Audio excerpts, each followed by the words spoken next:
G-Man Boxing. Do you know what I mean? Every single live he donates. I see him on other lives donating. He's got the bag on it.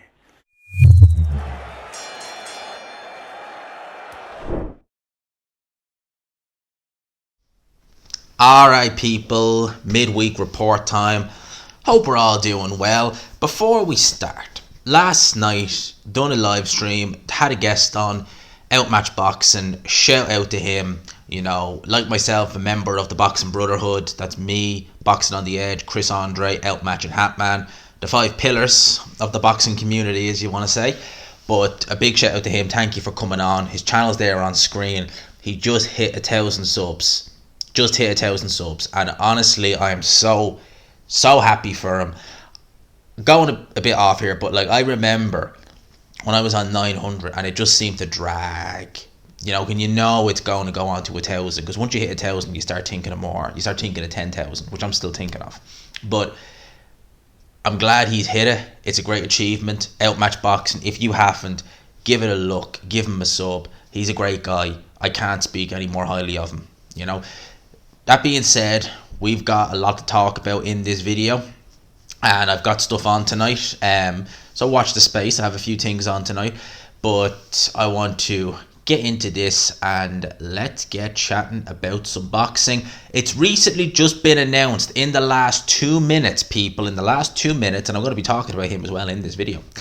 I was going to talk about him anyway, that Deontay Wilder will make his return to the ring. Robert Helenius, October 15th, New York. I will be watching that fight. Deontay Wilder is still one of my favorite fighters to watch. I like that fight against Robert Helenius because I think it will really give us a bit of a gauge on where Wilder is. At the end of the day, right, Robert Helenius, he's had 2 good wins against Kalnaki, where he's looked good. He's looked, especially the last one. He seems to be having a bit of an Indian summer in his career, which is, you know, good to see. You know, I like seeing fighters, you know, make money. If they never made it in their prime, at least he's making it now. But realistically, Wilder should be beaten Robert Helenius pretty damn easily, to be honest with you, if he's got anything left, because Helenius is a big puncher. He's a massive puncher. Tremendous puncher is Helenius, but that's all he can do. I mean, he's slow. He's an enormous target. He's no real defense. He doesn't take the best shot in the world. I mean, he's been knocked out by Johan Duhaupas. Didn't Gerald Washington knock him out? Gerald Washington knocked him out pretty badly, if memory serves me right. Now, people, no disrespect to Gerald Washington. He seems like a cool guy, but he is not the type of guy you would expect to be knocking out any decent level heavyweight. He knocked out Robert Helenius before Helenius went and beat Adam Kalnaki, and Adam Kalnaki knocked out Gerald Washington in 2 rounds. So, as good as Helenius' last 2 performances have looked, Kalnaki just lost his last fight, didn't he? He's had 3 losses back to back. Now, I never rated Kalnaki, truth be told, but I still don't think Helenius is really... He's having an Indian summer, but he's way past it. So, again, if Wilder has anything left, he should be beating Robert Helenius pretty damn easily. He should really be beating him pretty damn easily. So, Wilder returns to the ring against Robert Helenius on October 15th. He's actually been shown here with a picture of him and Joe Joyce. They're together in Las Vegas. Now, I don't know if they're sparring, if they're training. Wilder in Las Vegas. Now, he could be just holidaying there, could be training there, I don't know. He normally situated his training in Sky Boxing Gym, which is in Tuscaloosa, Alabama. Or is it? Yeah, well, it's in Alabama, I know that. I'm not sure if it's in Tuscaloosa or not, but that's normally where he was training. Now, he would train there with Jay Deas and obviously Mark Breland when he was working with him. I would assume, unless someone wants to let me know in the comment section, you're more than welcome to, is he still with Malik Scott? Or has he decided to go a separate way from him? I mean, Malik Scott didn't throw the towel in, so there's no reason why he would. But Joe Joyce and Deontay Wilder, and just looking at that, like, I mean, like, Joe Joyce is massive next to him. Like, they're the same height. In fact, actually, no, Wilder, it looks like he's got, I would say, he looks smaller, does Deontay Wilder. He looks about an inch smaller than Joe Joyce. And Joe Joyce is about 6'6", and Wilder's always been built as being about 6'7". So that's interesting. He does look a little bit, just an inch smaller, but in terms of body mass, I mean, Joe Joyce is a unit compared to Deontay Wilder, absolute unit. So that's an interesting one to sparring.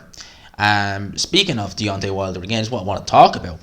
Eddie Hearn has revealed he's reached out to Deontay Wilder's manager, Shelley Finkel, recently, but no reply. Asked about a potential Joshua fight, Hearn said, "I've got so much money for Deontay Wilder in an offer, but they'll never come back to me." Yeah, Shelley Finkel, he ain't going to do you know what. Shelley Finkel has a history pre-Wilder. I think he had issues with Shannon Briggs, just to name a few. I'd love to see the Wilder-Joshua fight, truth be told, if we'd seen it in 2018. If we had seen Wilder-Joshua in 2018 and we never saw Fury versus Wilder, if it had been AJ versus Wilder, I'm telling you now, looking back, there's only one winner, and it's Deontay Wilder. He would have knocked AJ out. Even now, I'd give him a very good chance against AJ. But if you're talking 2018 Wilder against 2018 Joshua, people, I'm picking Wilder every day. He's knocking AJ Spark out. And I have no real love for Deontay Wilder as a person, but as a fighter, he's knocking AJ Spark out. That had happened in 2018. That's why I could never understand why he didn't take it. Because I always felt that he'd walk AJ onto something. He would. He'd probably get outboxed for a few rounds, but Wilder's awkward. You know, someone like Fury, yeah, but someone like Joshua is a bit different. I think it would have been. I think with Fury, certainly in the rematch, he was more educated with his pressure. In the third fight, he wasn't. But I think that was largely due to how the second fight went. But I've always felt he would have walked AJ onto something, at least, and he would have probably taken him out. Dillian Whyte on Joshua's rematch with Usyk. Because he's been talking a bit lately. He's mentioned a comeback as well, saying that he's ready for war. He said, "It's the biggest fight of his career. I expect him to bounce back. He's a British fighter like me, and I always support our own. I hope he does get the job done." He's also gone on to say on the Tyson Fury KO, "I got caught with a good shot. I was definitely dazed." He's still going with the push me over thing, isn't he? But he says, "Then he pushed me over. I tore a ligament in my ankle. I'm not a moaner. I'm a warrior." And the bell went. "They should never have stopped the fight. I want to go again." Yeah, well, of course, look, you're never going to come out and say I was beaten from pillar to post and I got stopped. You know, you're going to make excuses, but I don't think anyone's really believing that, truth be told. Dillian Whyte has declared also that he intends to return in November. Big fight. There's Joshua Usyk. I'd love to fight Deontay Wilder. He still wants to fight Deontay Wilder. I still think that's a very bad fight for Dillian Whyte. Very bad. Never mind Dillian Whyte now. 2017, 2018, 2019, 2020, all bad fights for Dillian Whyte. I think Wilder's, that style is just going to... I don't see Dillian Whyte getting out of the way of Wilder's right hand. I'd love to have another go with Tyson Fury, Joyce, Parker, Dubois, but my main focus is to get back at Joshua. So Joshua is the main one, and that kind of lends credence to what I was saying about him most likely going to join the zone, because the Sky deal, to me, like, let's just say there was a Sky deal. I don't know for definite if there was or not, if there was any approach made, but let's just say there was. I suspect the large part of that was to get the Parker rematch over the line, and I suspect that was one of the reasons why Parker went to Sky, was to get the Dillian Whyte rematch over the line. For whatever reason, maybe Dillian Whyte wanted too much, maybe the zone offered more, I don't know, maybe they couldn't match what Dillian Whyte was asking. I don't know the ins and outs. I'm just speculating here. But, because I just found it weird the way Parker went to Sky and is now fighting. I know he's still with Sky, but with Ben Shalom, but he's fighting on a Frank Warren show now against Joe Joyce. It just, to me, it was just like, what? You went from here to here and then back to here. What the hell? So, with Dillian Whyte, if he goes to BT, I mean, they'll probably try and do Daniel Dubois or the winner of, well, if Joyce wins, probably they'll get him because Parker's not signed with BT Sport and Frank Warren.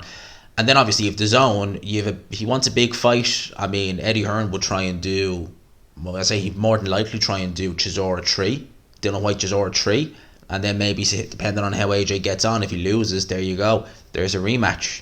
That would still sell, even now, that would still sell. Even if AJ loses to Usyk, that would still sell. So the DAZN situation, the DAZN just seems to make more sense to me. And I think the pay-per-view, the fact they're doing pay-per-view now, maybe that was what Dillian Whyte really wanted. He wanted to keep fighting on pay-per-view, and maybe the DAZN will still put him on pay-per-view. Who knows? Who knows? So, I like this one here. I'm getting all the quotes from Usyk and Joshua. But Usyk on Johnny Nelson calling him an average southpaw. Does he want to fight me? Why is he saying things like that?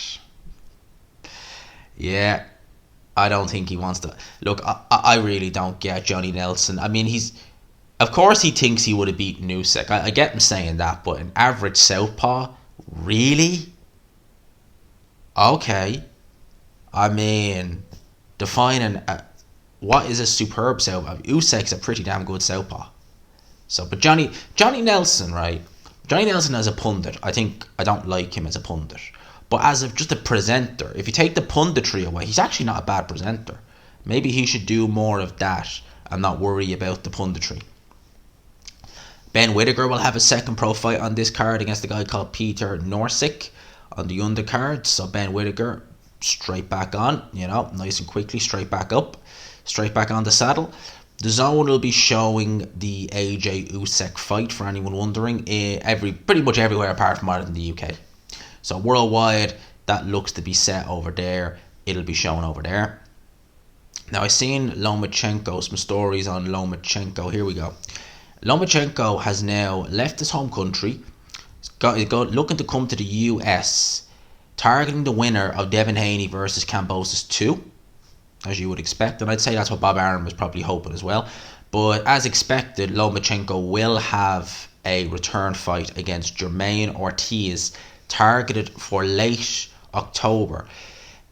Now, I've heard the name of him. I heard his name before, and this is where I heard it. He's coming off the back of a win over Jamel Herring. That was where I knew I heard of him before. That was Jamel Herring's last fight. He retired after that. And looking at his resume, I mean, he's got a draw here against a guy called Joseph Adoro. It was an 8-round majority decision, and he was down in rounds 2 and 7. And Joseph Adoro has since had another draw and lost to Michael Riva on points back this year actually. In terms of who else he's beaten, I mean, I don't recognise any of these names. I mean, I literally don't recognise any of these names. So, I don't know. He's called the Technician. So, High Tech is taking on the Technician. Well, look, we need to see. I mean, Lomachenko, was it December last he fought or November last? It's been a while since Vasily Lomachenko fought. So, it's going to be interesting to see how he looks. Lomachenko, he's had issues with injuries in the past. That has to be said. So, would any of them reoccur? Is he maybe fighting with the concern about... He's had issues with his shoulder in the past. That's happened a few times to him in his career. I think he's had issues with his... I can't remember what it was. It was a rotator or something in the shoulder. He's had issues with the shoulders in the past. So we need to see how Lomachenko looks in this fight. I mean, if we're talking about the Lomachenko who fought Nakatani and Comey last year, I would pick him over the winner of Kambosos Haney. I'd pick him over Haney, I'd pick him over Kambosos. Shakur Stevens now, that's an interesting fight. Very interesting fight. Fight that I'm hoping maybe we get to see. But I think Lomachenko, he definitely seems to want undisputed, and he seems to be targeting that. But look, I love watching Vasily Lomachenko fight. I'm happy to watch him fight. And it's going to be interesting to see how he looks. It's really going to be interesting to see how he looks. Let's see. Have a look on the old boxing scene, and we'll have a look at some of the other things that are up and coming. So Eubank Jr, I may need a nutritionist, but I want to see if I can do it myself. I'm that sick. I'm assuming he's talking about doing the weight. So yeah, he's talking about getting a nutritionist to help him boil down to 157 pounds. So it says here he's rarely sought outside assistance, but he's never employed a chef or nutritionist to help him make weight. But this may change for the Ben fight, given the weight that is claimed he's never been since he was 18. Now, I think it was Base, shout out to Base the kid, who told me that the IBF, it's now 12 pounds, not 10 pounds for the morning after weigh-in. Now that's actually not as bad as I thought it would be, because I was thinking, Jesus, if it's less than 10 pounds, I mean, you're allowed to rehydrate. So it could be a case if he's allowed to pack on 10 or so pounds, Chris Eubank Jr. Because I was wondering, would it be as little as £5 or something like that? So it's going to be interesting to see what the rehydration clause is. If it's around about £10, it's not ideal, but I wouldn't imagine Eubank. Look, Eubank doesn't strike me as someone who, when he was at middleweight, he probably wasn't doing an awful lot of cutting.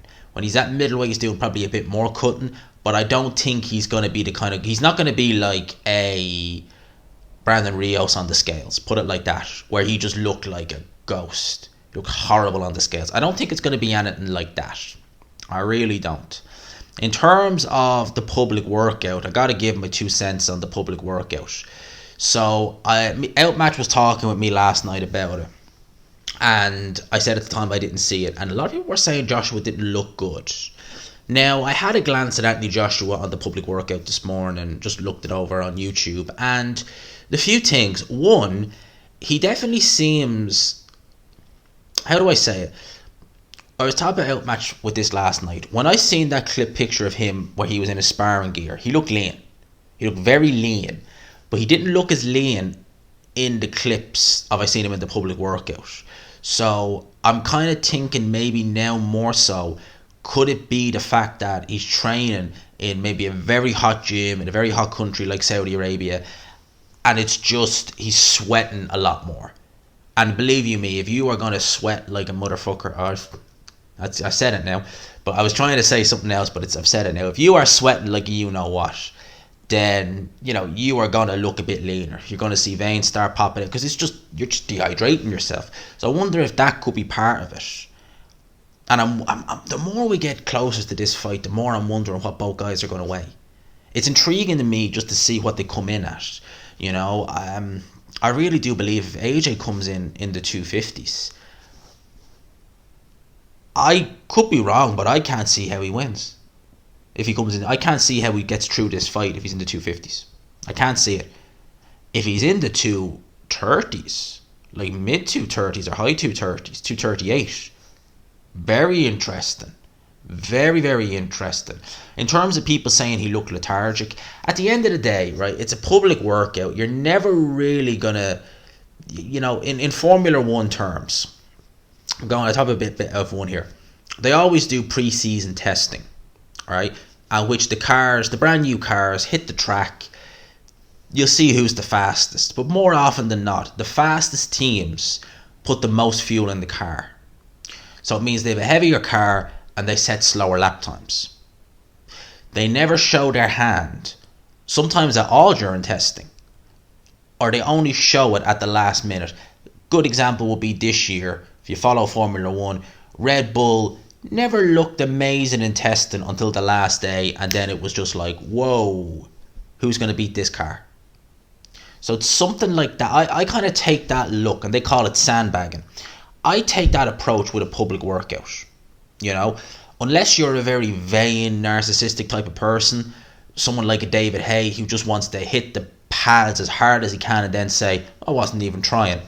You're never really going to play your full hand in a public workout. You're never going to go hell for leather, show how good you look. You're going to kind of you're just going to treat it as a bit of a, a few pads and maybe a bit of shadow boxing, skipping.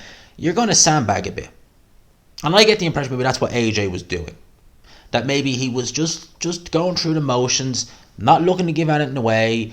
Because at the end of the day, right, if you have someone who's, doing the pads and they're, say, training specific drills all the way during camp, if they're doing them drills in the ring during a public workout, what do you think your opponent's not going to notice that and be like, mate, he's getting, because, you can use them foam cones. It's like, he's pretending not to jab. And he's slipping right hand, slipping right hand, slipping right hand, slipping right hand. Well, do you think he's going to do that in the ring? And you'd be wary of that, seeing that in the public workout? So I don't take the public workout at face value that people are saying AJ looked a bit lethargic and stuff like that. I just took it as he's just going through the motions. And I take that with the same with Alexander Usyk, in a sense of it's an F1 term, they sandbag.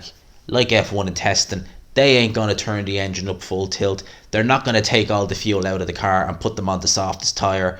They're going to go through the motions until they absolutely have to show people this is what it's all about, this is what we have, and then we see the result. And that's basically how I see that. That's basically how I see it. So people, I'm going to leave it with that. I hope you enjoyed this midweek bar. I thought there was more news than that, truth be told. I was kind of like, well, I'm running a bit low here. But no, shout out to Outmatch again. 1,000 subs, delighted for you, mate. I really am. Like I said in review of the week, hopefully we all get some good news this week, myself included, and I'm praying I get some good news as well this week. But Outmatch has got his, so I'm delighted for him. So shout out to him. Hope you all enjoyed the video. Smash the like if you could. Subscribe if you haven't already. I'll talk to you people. Peace.